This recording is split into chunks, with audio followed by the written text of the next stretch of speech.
ओम शांति। आज 23 अक्टूबर 2024 के बाबा के अनमोल मधुर महावाक्य सुनेंगे। आज की मुरली में बाबा कहे, बच्चे ये रूहानी विद्यालय है। दुनिया के अंदर अनेक विश्वविद्यालय होते हैं, लेकिन रूहानी विद्यालय कोई भी नहीं होती। रूहानी विद्यालय में रूहानी बाप आकर हम बच्चों को रूहानी नॉलेज सिखाते हैं। इसको रूहानी भी कह सकते हैं तो स्पिरिचुअल भी कह सकते हैं।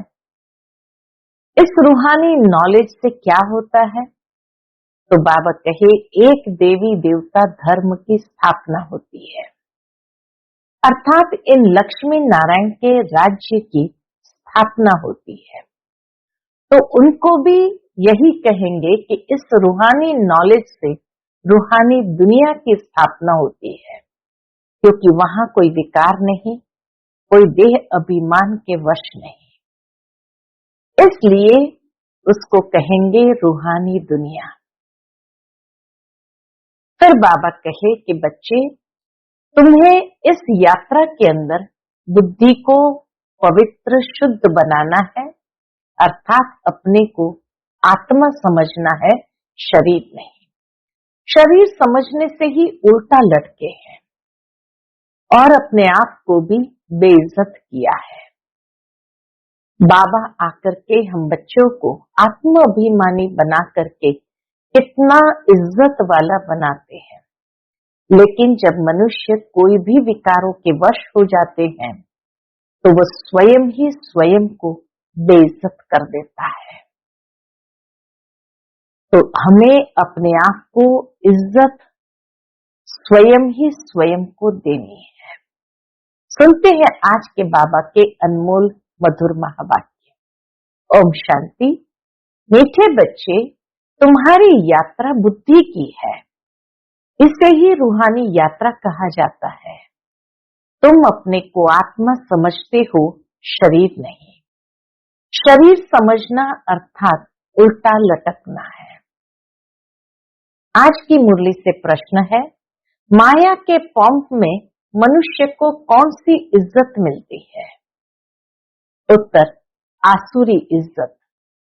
मनुष्य किसी को भी आज थोड़ी इज्जत देते हैं, कल उसकी बेइज्जती करते हैं, गालियां देते हैं।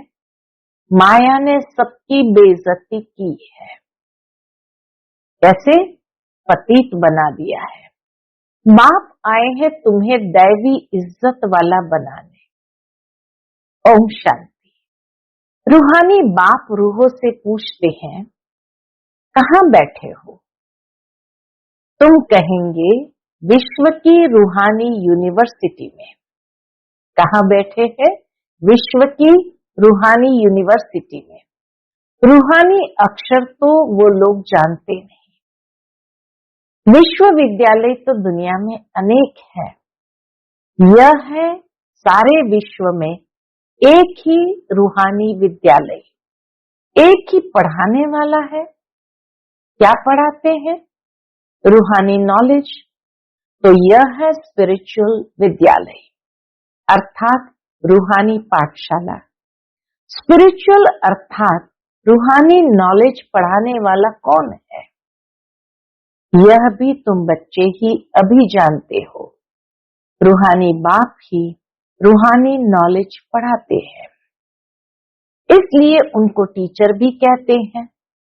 स्पिरिचुअल फादर पढ़ाते हैं। अच्छा, फिर क्या होगा? इस पढ़ाई से क्या होगा?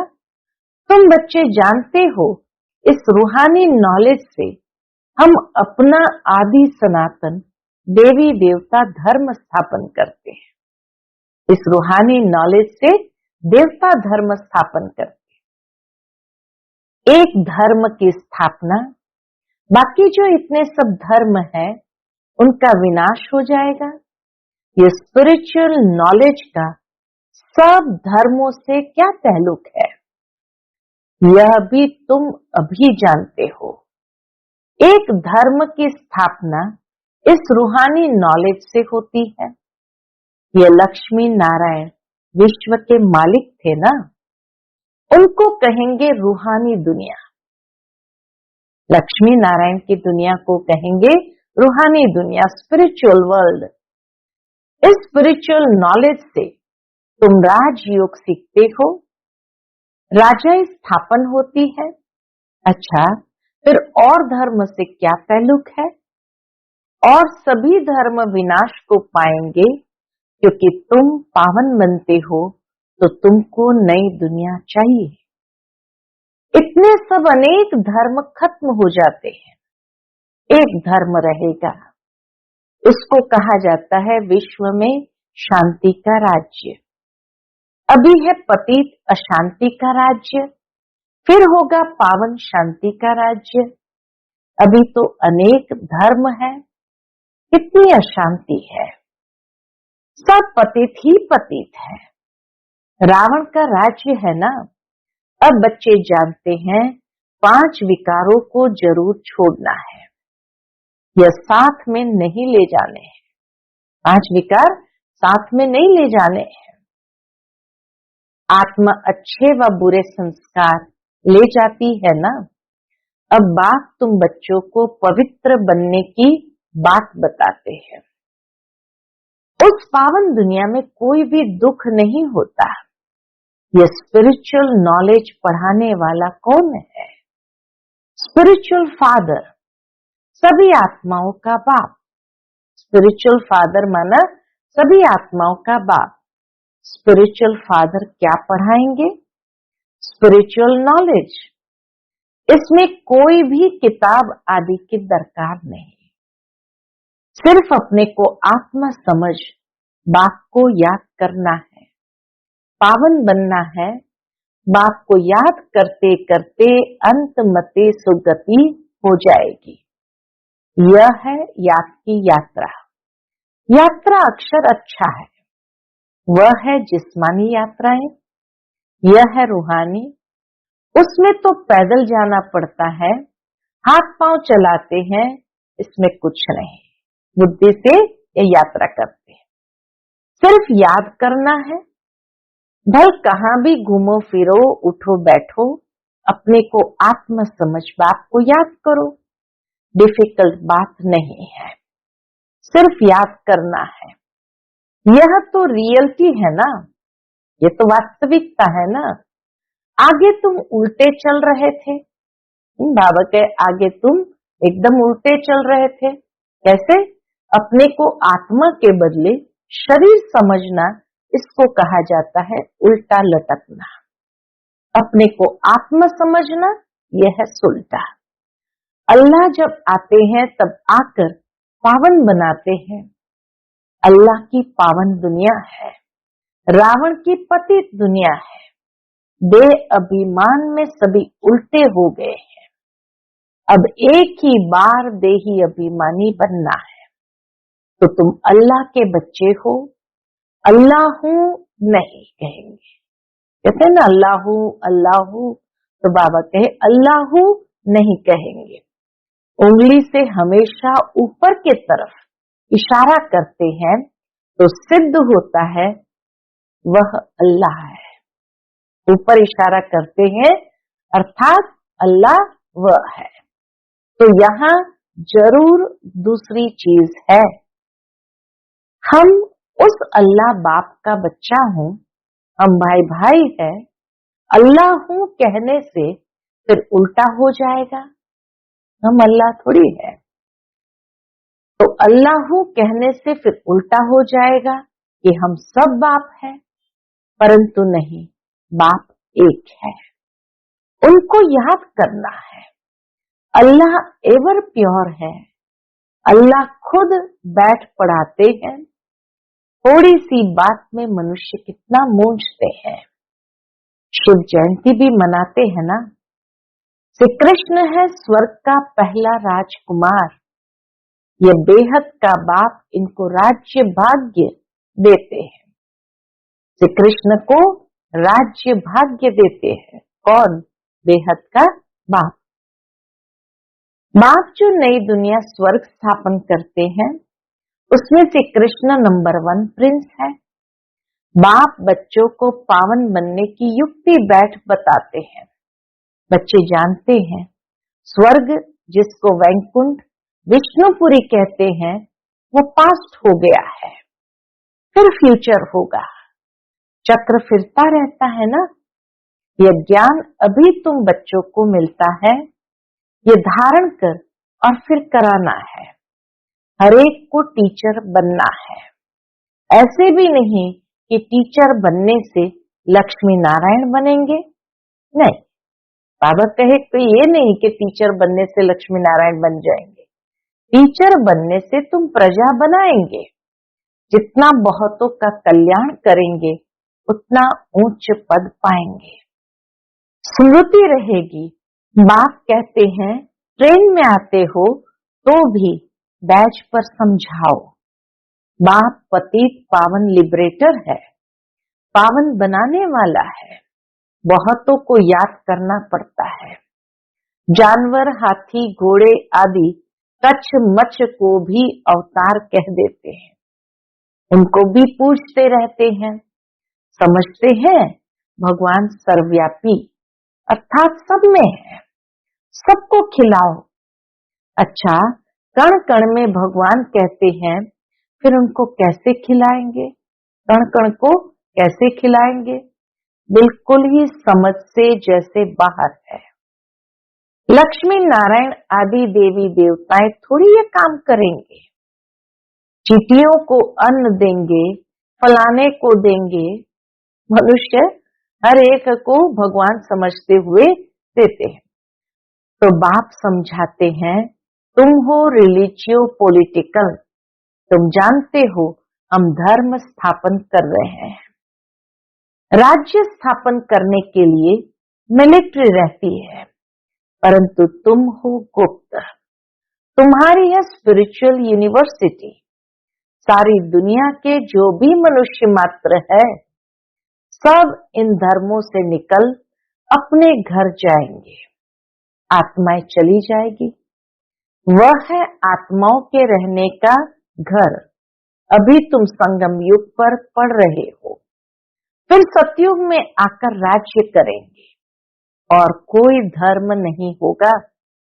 गीत में भी है ना, बाबा आप जो देते हो वह और कोई दे न सके। सारा आसमान, सारी ही धरनी तुम्हारी रहती है। सारे विश्व के मालिक तुम बन जाते हो। यह भी अभी तुम समझते हो। नई दुनिया में ये सभी बातें भूल जाएगी। इसको कहा जाता है रूहानी स्पिरिचुअल नॉलेज। तुम बच्चों की बुद्धि में है कि हम हर 5000 वर्ष बाद राज्य लेते हैं, फिर गंवाते हैं। ये 84 का चक्र फिरता ही रहता है। तो पढ़ाई पढ़नी पड़े तभी जा सकेंगे ना। पढ़ेंगे नहीं तो नई दुनिया में जा नहीं सकेंगे। वहां का तो लिमिटेड नंबर है। सतयुग में तो सिर्फ 9 लाख लिमिटेड नंबर है। नंबरवार पुरुषार्थ अनुसार वहां जाकर पद पाएंगे। इतने सब तो पढ़ेंगे नहीं। अगर सभी पढ़े तो फिर दूसरे जन्म में राज्य भी पावे। पढ़ने वालों की लिमिट है। सतयुग त्रेता में आने वाले ही पढ़ेंगे। तुम्हारी प्रजा बहुत बनती रहती है। देरी से आने वाले पाप तो भस्म कर न सके। पाप आत्माएं होगी तो फिर सजाएं खाकर बहुत थोड़ा पद पालेंगी। बेइज्जती होगी। बाबा कहे पाप आत्माएं होंगे तो फिर सजाएं खाकर बहुत थोड़ा पद पालेंगे, बेइज्जत होंगे। जो अभी माया की बहुत इज्जत वाले हैं, बाबा कहे जो अभी माया की बहुत इज्जत वाले हैं, वह बेइज्जत बन जाएंगे। यह है ईश्वरीय इज्जत, वह है आसुरी इज्जत। ईश्वरीय अथवा दैवी इज्जत और आसुरी इज्जत में रात दिन का फर्क है। क्या फर्क है बाबा स्पष्ट करते।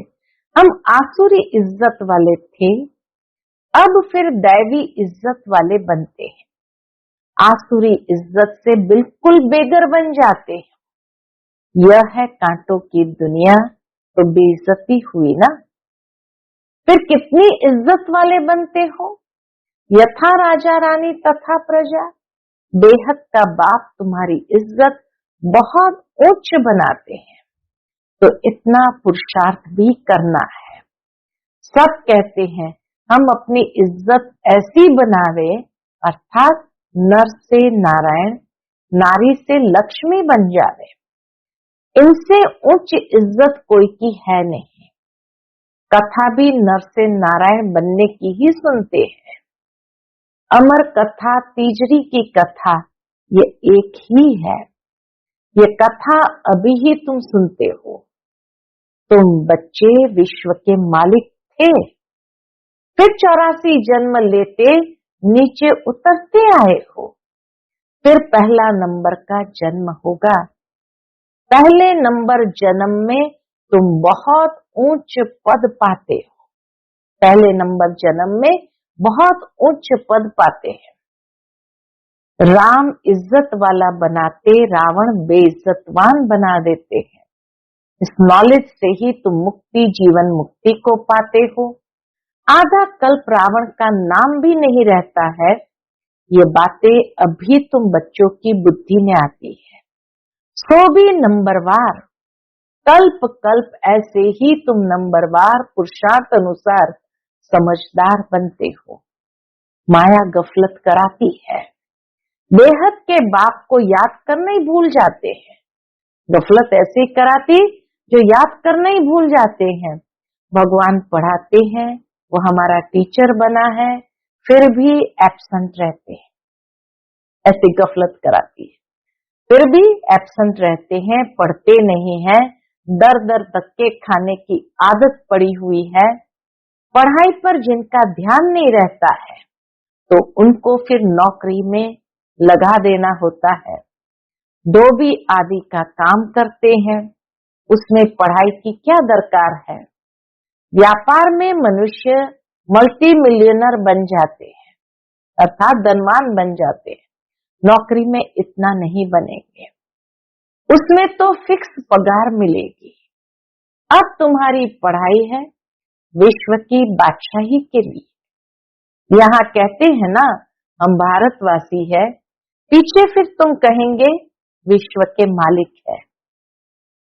अभी हम भारतवासी है, पीछे बाबा कहे तुम कहेंगे हम विश्व के मालिक है। वहां देवी देवता धर्म के सिवाय दूसरा कोई धर्म होता नहीं।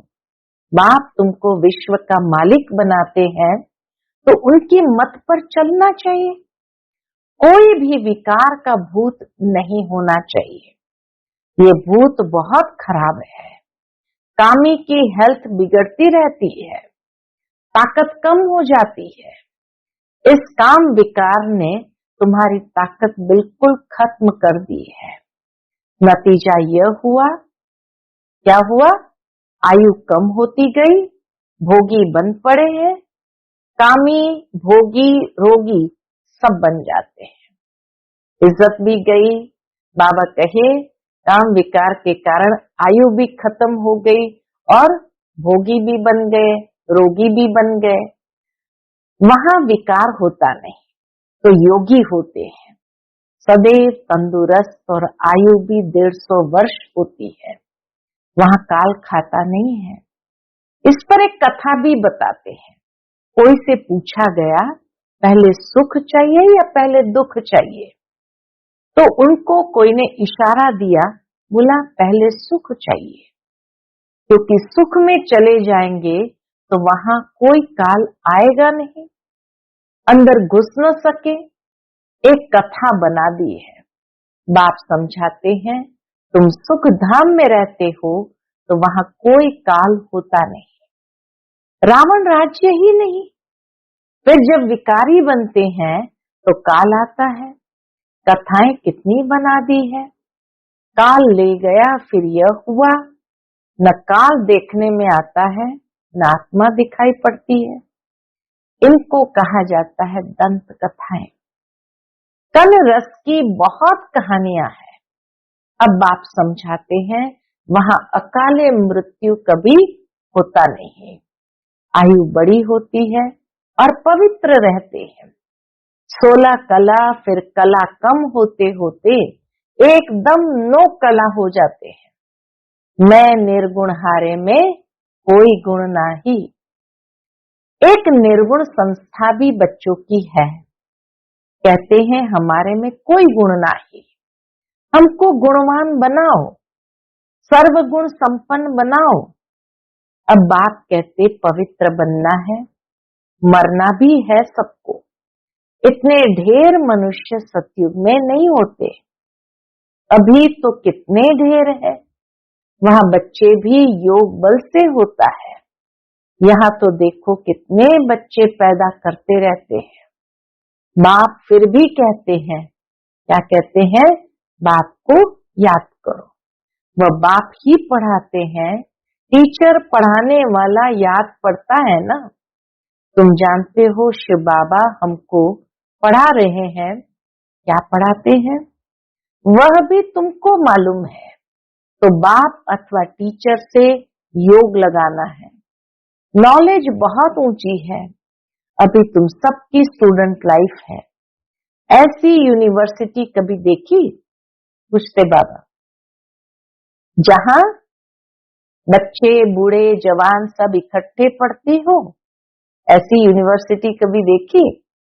एक ही स्कूल, एक ही पढ़ाने वाला टीचर हो और जिसमें ब्रह्मा स्वयं भी पढ़ता हो। वंडर है ना। शिव बाबा तुमको पढ़ाते हैं, ये ब्रह्मा भी सुनते हैं। बच्चा चाहे बूढ़ा कोई भी पढ़ सकते हैं। बच्चा हो बूढ़ा हो कोई भी पढ़ सकते। तुम भी पढ़ते हो ना ये नॉलेज। अब पढ़ाना शुरू कर दिया है। दिन प्रतिदिन टाइम कम होता चला जाता है। अभी तुम बेहद में चले गए हो। जानते हो ये 5000 वर्ष का चक्र कैसे पास हुआ। पहले एक धर्म था, अभी कितने ढेर धर्म है। अभी सॉवरेनिटी नहीं कहेंगे, इसको कहा जाता है प्रजा का प्रजा पर राज्य। राजा ही नहीं है, सॉवरेनिटी नहीं है। पहले पहले बहुत पावरफुल धर्म था, सारे विश्व के मालिक थे। अभी अधर्मी बन पड़े हैं, कोई धर्म नहीं है, सब में 5 विकार है। बेहद का बाप कहते बच्चों अब धैर्य धरो, बाकी थोड़ा समय अभी तुम इस रावण राज्य में हो। अच्छी रीति पढ़ेंगे तो फिर सुखधाम में चले जाएंगे। यह है दुखधाम। तुम अपने शांति धाम और सुख धाम को याद करो, इस दुख धाम को भूलते जाओ। आत्माओं का बाप डायरेक्शन देते हैं। क्या डायरेक्शन देते हैं? ये रूहानी बच्चों, रूहानी बच्चों ने इन ऑर्गन्स द्वारा सुना। तुम आत्माएं जब सतयुग में सतो प्रधान थी तो तुम्हारा शरीर भी फर्स्ट क्लास सतो प्रधान था। तुम बड़े धनवान थे। फिर क्या हुआ? पुनर्जन्म लेते लेते क्या बन गए हो? रात दिन का फर्क है। दिन में हम स्वर्ग में थे, रात में हम नरक में हैं। इनको कहा जाता है ब्रह्मा का सो ब्राह्मणों का दिन और रात। 63 जन्म धक्के खाते रहते हैं, अंधियारी रात में भटकते रहते हैं। तो बाबा के अंधियारी रात है ना, तो भटकते रहते हैं। भगवान कोई को मिलता ही नहीं। इसको कहा जाता है भूल भुलैया का खेल। तो बाप तुम बच्चों को सारी सृष्टि के आदि मध्यांत का समाचार सुनाते हैं। अच्छा, मीठे मीठे सिकिलदे बच्चों प्रति माता पिता बाप दादा का याद प्यार और गुड मॉर्निंग। रूहानी बाप की रूहानी बच्चों को नमस्ते। हम सब रूहानी बच्चों की रूहानी माता पिता बाप दादा को याद प्यार, गुड मॉर्निंग और नमस्ते। नमस्ते। शुक्रिया बाबा, शुक्रिया। आज की मुरली से धारणा के लिए मुख्य सार है। पहली पॉइंट, दर दर धक्के खाने की आदत छोड़ भगवान की पढ़ाई ध्यान से पढ़नी है। कभी एब्सेंट नहीं होना है। बाप समान टीचर भी जरूर बनना है, पढ़कर फिर पढ़ाना है। दूसरी पॉइंट, सत्यनारायण की सच्ची कथा सुन नर से नारायण बनना है। ऐसा इज्जतवान स्वयं को स्वयं ही बनाना है। कभी भूतों के वशीभूत हो, इज्जत गंवानी नहीं है। आज का बाप दादा का मधुर वरदान हम बच्चों के प्रति है, संबंध और प्राप्तियों की स्मृति द्वारा, संबंध और प्राप्तियों की स्मृति द्वारा सदा खुशी में रहने वाले सहज योगी भव। संबंध और प्राप्तियों की स्मृति द्वारा सदा खुशी में रहने वाले सहज योगी भव।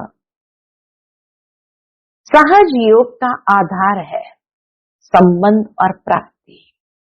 संबंध के आधार पर प्यार पैदा होता है और जहां प्राप्तियां होती है वहां मन बुद्धि सहज ही जाता है। तो संबंध में मेरेपन के अधिकार से याद करो, दिल से कहो मेरा बाबा, और बाप द्वारा जो शक्तियों का, ज्ञान का, गुणों का, सुख शांति आनंद प्रेम का खजाना मिला है उसे स्मृति में इमर्ज करो। इससे अपार खुशी रहेगी और सहज योगी भी बन जाएंगे। कैसे? दिल से कहो मेरा बाबा और बाप द्वारा जो शक्तियों का, ज्ञान का, गुणों का, सुख शांति का, आनंद का, प्रेम का खजाना मिला है उसे सदा इमर्ज करो।